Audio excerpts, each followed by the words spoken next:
Dear learners, I welcome you all to the course Services Marketing. Today, we're going to discuss third chapter of this course. And the title of the third chapter is Customers' Expectations of Services. I hope you'll be staying with me throughout the chapter so that you can have a understanding about customers' expectations, what are the factors which influence expectations, what are the different levels of expectations, and what do you mean by how to best manage expectations, customers' expectations, and so on.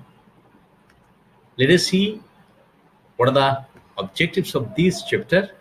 If we study this chapter, we'll be able to understand all these issues, or we'll be able to achieve these objectives. And basically, these are all chapter objectives. If we go through all the contents of this chapter, we'll be able to understand all these topics and all these issues which are relevant to services marketing, and we'll be able to achieve the objectives of this chapter. So again, I request you to listen to me so that if you have any ambiguity from my discussion in the classes, you can have an understanding from this discussion. And definitely it is a brief discussion on the whole chapter. So I wish you will be staying with me throughout this discussion. First of all, let us see what do we mean by expectations. Say, as a customer, whenever we are in a position to buy a particular goods or services, whatever we are talking about, at the time of purchase, definitely as a customer, we have an expectation. If you go to a Sky hospital to take a particular medical service, or if you go to another hospital in our country, definitely we'll have an expectation from that particular service provider. So, as a customer or as a consumer, whenever we are purchasing any service, definitely we have an expectation from the provider. I mean, expectation is regarding what? The level of performance up to a certain standard, up to a certain scale, we are willing to accept from the company. So how we can define expectation? Expectation, if you see the screen, expectations are the reference, or an expectation is a reference point against which service delivery is compared. It means that, as I said earlier, as a customer, whenever we are receiving a particular service from a service provider, there is a standard in our mind. What we are willing to accept, we are ready to accept from the company, and against that standard, we compare, we perceive the performance of the company. So this is the reference point. This is the standard that is in the mind of the customer when they are willing, they are going to take a service from a particular service provider, is called expectation. So as I said, each and every customer has expectation while they are purchasing a physical goods, physical objects, or service. What are the different levels of expectations? As a customer, whenever we are purchasing a particular service from a particular provider or different providers, probably we are not having the same expectation from all the providers. Just you take an example. Say I am coming from from my hometown, and I want to stay a particular night in Dhaka city. So I want to stay in a particular hotel in Dhaka city for a particular night, for a single night or for 2 nights. And there are so many hotels in Dhaka city. I can go to Hotel Shonaga, I can go to Hotel Sheraton, I can go to Hotel Purbani, I can go to Hotel Al Mansur at Gulistan area, I can go to Hotel Metropolitan, I can go to Hotel Star at Karan Budget. There are so many hotels I can reside a night in Dhaka city. But when I go to a particular hotel, or as I am talking about these different hotels available in Dhaka city, and I can reside a night in these hotels, I must have different expectations from these hotels for many reasons, for some reasons definitely. But when I go to Hotel Shonaga, I have a certain level of expectation. When I go to Hotel Star, I have a different level of expectation. When I go to Hotel Purbani at Potijil area, I have a particular level of expectation. When I go to Hotel Austin, I have a different level of expectation. And when I go to Hotel Al Mansur at Gulistan or Hotel Metropolitan, I have different levels of expectation. We are not having the same expectation from all these hotels. So, as a marketeer, first of all, we have to understand what is the level of expectation, what the customers are expecting from my campaign. As a service provider, I'll have to see what is the level of expectation like from my company, expectations of customers. As a customer, if I want to reside in a particular hotel in Dhaka city, and there are so many hotels as I mentioned, Hotel Shunnaga is there, Hotel Austin is there, Hotel Purvani is there, so Hotel Five Star is there, Hotel Al Mansur is there. So many hotels available in Dhaka city. As a customer, while I'm taking services from one of these hotels, definitely I'll have to have a certain level of a particular level of expectations. And I have different level of expectations from different hotels. So if you see the screen, you'll find that there are 5 different levels of expectations. The first one is ideal expectations and desires expectations. Number 2, normative assured expectations. Number 3, experience-based expectations. Experience-based norms. The fourth one is acceptable expectations. And what is the last one? The last one is minimum tolerable expectations. So on the basis of the level of expectation, we can arrange all the different levels of expectations in these 5 levels. Ideal expectations, normative assured expectation, experience-based norms or experience-based expectation, acceptable expectations, and what's the last one? The last one is minimum tolerable expectation. Ideal expectation, this is something outstanding. As I said, many hotels, I can stay a night in Dhaka city. So when I go to Hotel Chunaga, probably I have the highest level of expectation from this hotel because I believe that it is a world-class hotel, and so I'll be getting outstanding services from that particular hotel. So ideal expectation is the highest level of expectation. So as a customer, whenever we are taking service from this hotel, I'll have my level of expectation will be at the top. So we are expecting world-class services from this hotel. Okay, that is ideal expectations. And number 2, normative assured expectation. Probably this is not the world class, but it is something extraordinary. So based on what? Based on the price, environment, and what, and so on. So this is the hotel from which I can expect excellent services from this hotel. Probably it is not as good as ideal expectation, the world class, but it is something excellent. It's extraordinary services we can have from this particular hotel. So this is the second top level expectations from this criteria, from this. So illustration we can understand. Number 2, number 3, experience-based norms. So usually, this service company is providing very good services to the customers up to the expectation, very good experience people have again from this company. But sometimes it may go down because of overcode or because of some reasons. But normally we can say that it provides adequate services to the customers. So that is experience-based norms. Usually they are providing good services or adequate sufficient services to the customers. So that the customers have a good feeling about the services of this company. But sometimes it may go down and due to some avoidable or unavoidable reasons, okay, while they are providing services to the customers.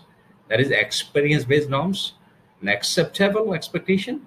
We know they are not providing excellent services to the customers, but we go to them and still, okay, they are acceptable. We are having good services from this.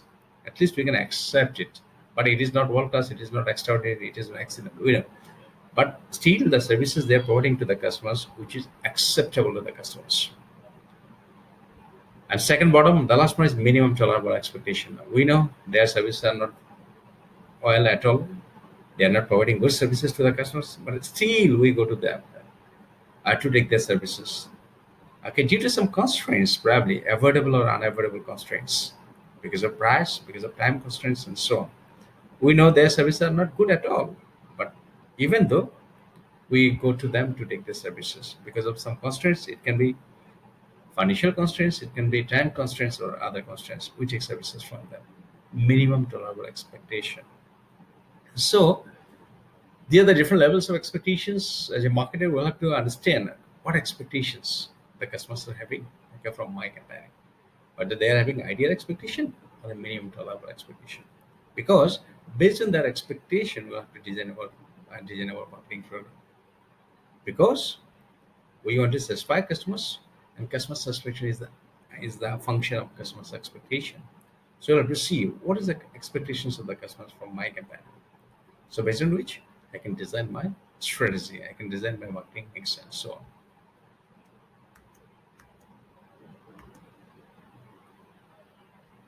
In fact, there are two levels of expectation from a particular service provider. Services are variable. Services are heterogeneous. I can give an example. Say, as an instructor, as a teacher, if I take 2 or 3 classes a day, probably my preference will be different in 2 or 3 classes. On the other hand, if you buy 50 Lux or wheel soaps from 50 different stores, I tell you, the size, color, quality, quantity, and so on, everything will be the same in 50 cases. And why it is different? Services are variable because services are heterogeneous. So the quality of services will be different, will depend on a lot of factors. Who is providing services, when the service is being provided, how the services being provided, what the services are being provided, and so on. But here, I would like to mention that since services are variable, that is, the quality of services are variable, the preference of services will be different in different times. So, as a customer, whenever we are taking a particular service from a particular customer, particular company, we may have different level of expectations from a given particular service provider. So, since our expectation is variable, our services are variable, so our expectation can also be different. There is a range of expectation from a particular service provider. And if you look at the screen, you'll find that there are two levels of expectations. What is the first one? The first one is desired service, and number two is adequate service. Desired service is all about the top level of expectation as a customer we are having from a particular company. This is the upper level, or this is the top level of expectation as a customer we are having from a company. On the other hand, adequate service, this is the bottom level, this is the lower level of expectation as a customer we are having from a particular company. So there are the two levels of expectations as a customer we may have from a particular service provider from a particular company. The top level of expectation is called desired service, and the bottom level of expectation is called adequate service. And you see, general tolerance, as I said, that as a customer, we have two levels of expectation from a particular service provider: top level of expectation and bottom level of expectation. So this is the range. So this is what my upper level of expectation, this is my bottom level of expectation. So as a customer, when I am receiving a particular service from a particular service provider, I am willing to accept his or her performance within this range. So if the performance of the company is between these two levels, adequate level, you can see the screen, the lower bottom level, and upper level, I mean desired service. If the performance of the company is within these two levels, okay, then as a customer, I'm ready to accept the services from the company. So which is called zone of tolerance. Zone of tolerance means there's a range, and this is the area in which as a customer, I am ready to accept to receive the services from the company. Okay, that is called zone of tolerance. So what is the lesson to the marketer here? As a marketer, we'll have to keep our performance, we'll have to keep our services, okay, between these two levels. If we can put our services between these two levels, the customers will be receiving our services.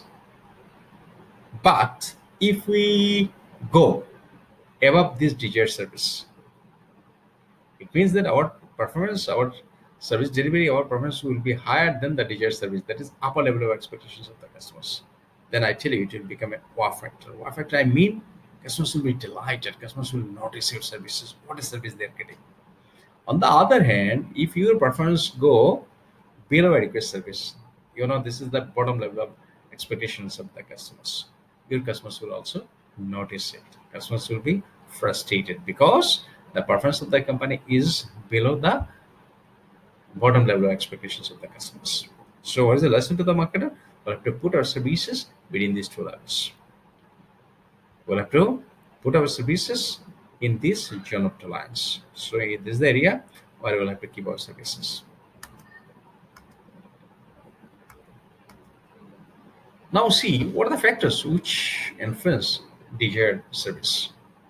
If you see desired service, this is the upper level of expectation as a customer we are having for a particular company. So what factors will influence our desired service? The first one is personal service philosophy. Probably I give you a lot of examples in our class how our philosophy is influencing our desired service. It is all about, I tell you, this is the understanding of a customer about a particular service. What he or she knows about the service, what they know about the service. So my understanding, my knowledge about a particular service will guide my expectation. This is the first one. Personal needs, you know that we have different levels of needs. So my expectation, my upper level of expectation or desired service will also be influenced by level of needs. Probably, you know, we have different levels of needs. Self-actualization, esteem needs, social needs, safety security needs, then physiological needs. So which need we are trying to satisfy by purchasing a particular goods or service? So the needs, the level of needs we are on and we are trying to satisfy, that will influence what our desired service. And finally, derived service expectation. My expectation will be influenced by the expectations of other people. I gave you a lot of examples in the classes, but here I would like to mention that when my expectation is influenced by my colleagues, by my family members, by my wife, by my kids, and so on, then I can say that it is derived service expectation. It means my expectation is is based on the expectations of other people. So they are the major factors which influence desired service. I mean, top level or upper level expectations of the customers from a particular company. Let us see what are the factors which influence adequate service. You can recall adequate service is all about the minimum level of expectations or bottom level of expectations customers are having from a particular company. So what are those factors which influence adequate service? The first one is perceived service alternatives, number one. Number two, self-perceived service role. Number two. Number three, situational factors. The first one is perceived service alternatives. So whenever we are in a position to buy a particular service, we'll have to see, say, how many providers are available. What are the options? How many companies are offering this service or this kind of services to the customers? If there are a lot of companies, I'll have a certain level of expectation. If there are few companies, if I don't have options, there is a single company from which I can take a particular service, probably my adequate service will be different. So the more companies are available in the market, the higher the level of adequate service. The fewer the number of companies available in the market from which I can take this service, the lower the adequate service, I believe. So alternatives, how many companies are offering this kind of services, that will determine my adequate service. Self-perceived service role, service is an interaction, and this interaction takes place between the provider and receiver. If I'm talking about a teacher and restaurant, if I'm talking about a doctor and patient, and so on. So both parties have geo roles in producing and delivering a service. Definitely the provider is providing, at the same time the customer who is receiving this service, they'll have to play the geo role.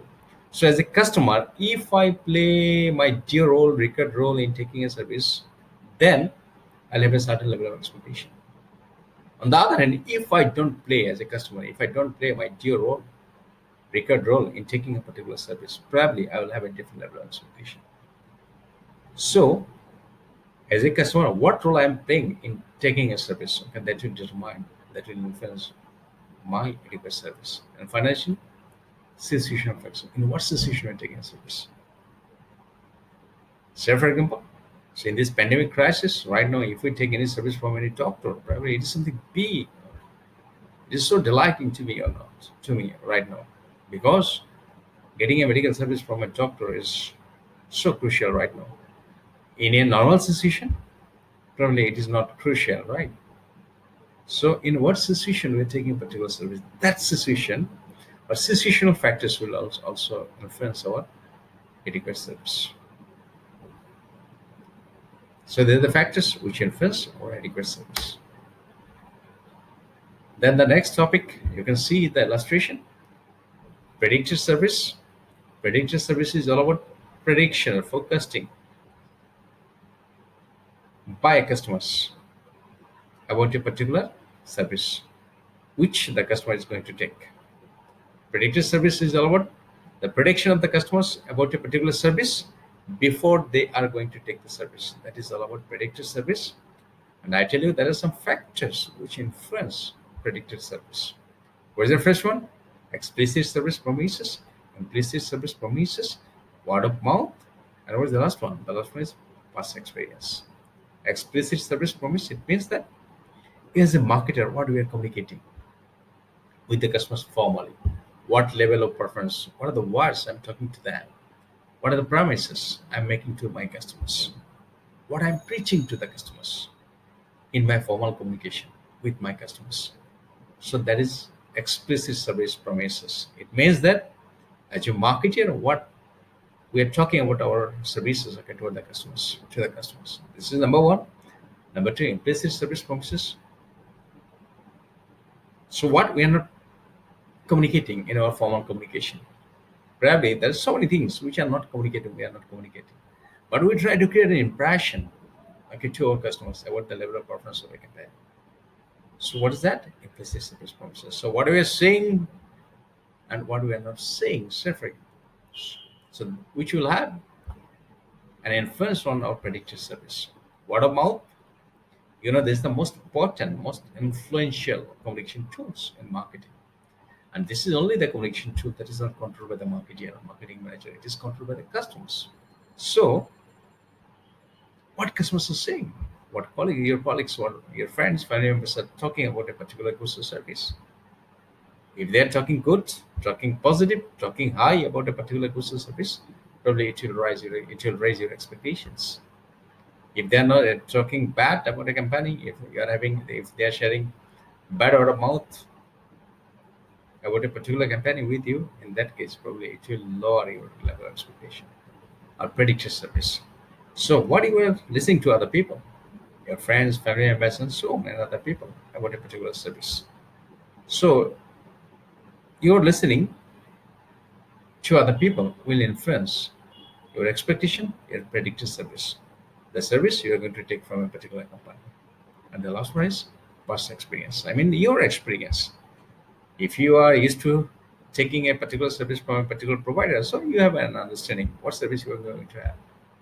So if you have taken their services or this company's services several times or earlier, once or twice, no matter. So that experience, that occurrence will help you, will guide you to predict the level of performance you are going to have from the company. So predictive service is all about the forecasting and prediction of a particular service by a particular customer when he or she is going to take a service. And predictive service is influenced by a good number of factors. Explicit service promise, I repeat, this is formal communication between company and customers, what the company is saying about the services. Implicit service, the company is not saying that, but the company is creating an impression about the level of performance of the company. That makes a sense to the customers about the performance level of the company. Word of mouth, what we are listening to other people, what other people are sharing about the performance of a particular service company to me or to us, that will guide my prediction.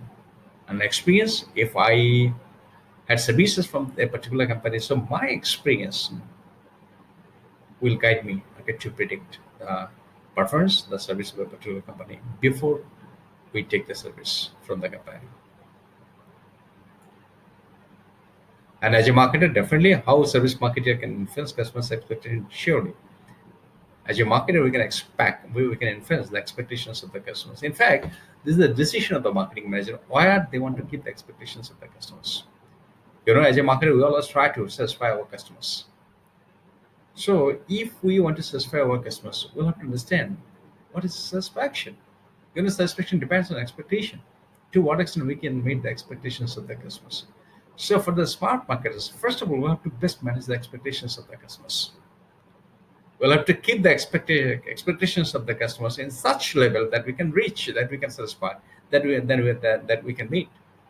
If you can meet their expectations, definitely they'll be satisfied. Customers will be delighted. So, formally, informally, in many ways, as a marketer, we can influence expectations of the customers.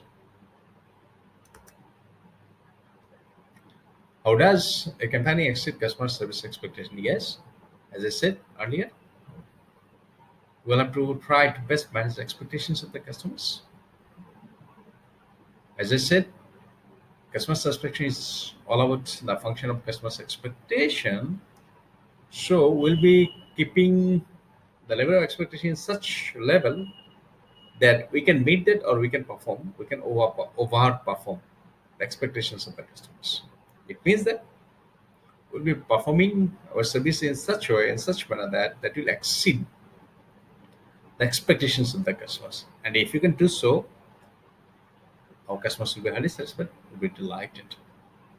And that will make an emotional bond, emotional relationship between the company and the customers.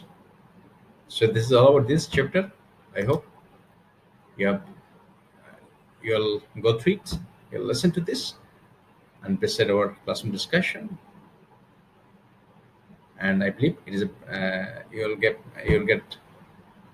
some ideas or understanding from all these topics, all these concepts, and from my discussion. Thank you so much.